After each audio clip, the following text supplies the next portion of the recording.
শুনি। এখানকার শ্রদ্ধেয় ওলামায়ে কেরামগণ, ওস্তাদগণ, পীর সাহেবগণ আমার এলাকায় যখন যেতেন আমরা একদম সামনের সারিতে বসে তাদের ওয়াজ শোনার চেষ্টা করেছি এবং তাদের দোয়া নেওয়ার চেষ্টা করেছি।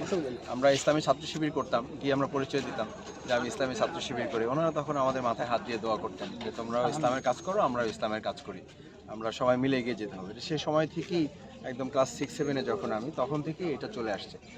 আমার সেটা আজকে মনে পড়তেছে যে আলহামদুলিল্লাহ আমরা ওনাদের শ্রদ্ধেয় মুরব্বী যারা, তাদেরও আমরা মাথায় স্নেহ পেয়েছি। আজকে ওনাদের সন্তান যারা, তাদের কাছে এসে আজকে বুক মিলাবার সুযোগ হয়েছে। এটা আমার জন্য অনেক বড় সম্পদ, অনেক বড় পাওয়া এবং অনেক বড় গর্বের।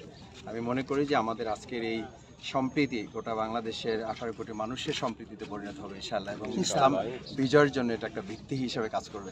অনেক ভাইয়া আল্লাহ শুকরিয়া।